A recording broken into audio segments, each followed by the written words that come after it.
Hello everyone, and thank you for joining. So my name is Sapthagiri Padmanabham, and I work as a lead security engineer vice president at JP Morgan Chase.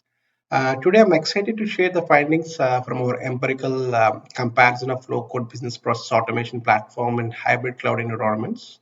So I would like to walk you through the key insights which can help us or help the organizations make better investments and decisions in this space. So, by the way of introduction, my research focuses on the cloud computing architecture, the digital transformation, and enterprise technology platforms. So, in particular, I specialize in empirically evaluating energy emerging technologies of hybrid and cloud deployments. So, this session presents highlights from our comprehensive study of the low-code platforms and grounded in practice, real-world scenarios. This aims to move beyond marketing claims and provide evidence-based insights.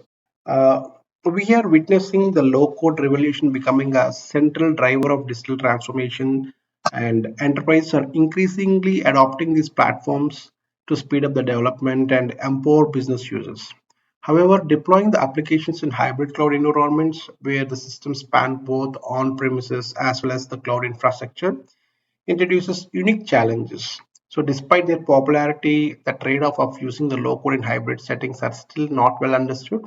So, our work seeks to close to this knowledge gap. So to take or to tackle this problem, we use a standardized testing approach. Specifically, we applied a healthcare prior auth workflow as our benchmark. We evaluated four leading low-code platforms using the rigorous performance testing protocols in a controlled hybrid and environmental basis. So the idea was to replicate a real-world deployment conditions as close as possible. So this allowed us to generate results that are not only academic, but they also sound practically relevant and actionable for organizations. Our study examined five major dimensions. First, the deployment and the flexibility, how easily the platforms can adapt across different environments. And the second one is integration legacy, how they perform when connecting across the hybrid boundaries and legacy systems. The third and the most important thing is the security, how well they safeguard data and meet the compliance needs. Fourth, the usability, of course, looking at both the developer experience as well as the accessibility for citizen developers. And finally, the runtime efficiency, covering the resource utilization and the overall execution performance. So together, these dimensions give us a 360-degree view of per platform strengthens and the weaknesses. Okay, so the platform we tested fell into four distinct architecture models. The first used a unified caching framework where data management is centralized. The second relies on the generation-based code compilation, representing a more of a traditional approach or a methodology. The third is based on the cloud-native microservices, using the distributed containerized components. And the fourth uses the model-driven or the model-driven stateless runtimes, where applications are executed declaratively, and these differences in design significantly shape performance outcomes.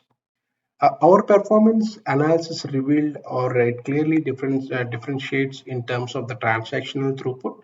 So we observed a significant variance even under identical workloads. So when scaling the concurrent users, right? So when we scale number of same users or when we increment the counts, okay. So we saw that the system performed in different ways where the degradation patterns were not uniform. Some platforms handled load gracefully, while the others actually brought down it steeply.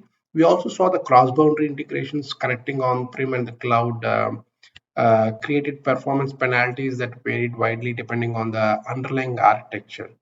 So these results highlight that the architectural choices can significantly vary depending on various scalability decisions.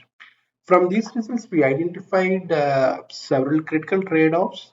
First, development effort versus the performance. Platform that enable rapid application development often sacrifice runtime efficiency. And second, scalability versus complexity. The more scalable model demand greater operational expertise. The third, flexibility versus operational overhead. While deployment flexibility is valuable, it comes with increased management complexity. In short, I mean, I would say that rather making it as a final or conclusion, I would say that it's not a universal best solution where organizations usually tend to align their choice of platform with the scope of the specific requirements. To help with that alignment, we created a practical decision framework. It emphasizes evaluating the hybrid topology requirements at the start versus assessing integration complexity early, balancing development speed with operational needs, and always considering the long-term scalability. It also recognizes the fraction like regulatory requirements, legacy system constraints, and time to market pressure differs across industries. So by using this evidence-based criteria, enterprises can move beyond vendor marketing and make grounded informative decisions. So in conclusion, so the low-code platform offers a real promise, but their behavior in hybrid cloud environments varies dramatically depending on the architecture where they are properly being used. So there is no one-size-fits to all of this, or the decisions framework we propose equips organizations with a structured evidence-based way to choose the right platform. So I would like to pen down, or I would like to just conclude here. And thanks for your time. And I look forward to continue the conversation. Thank you all once again.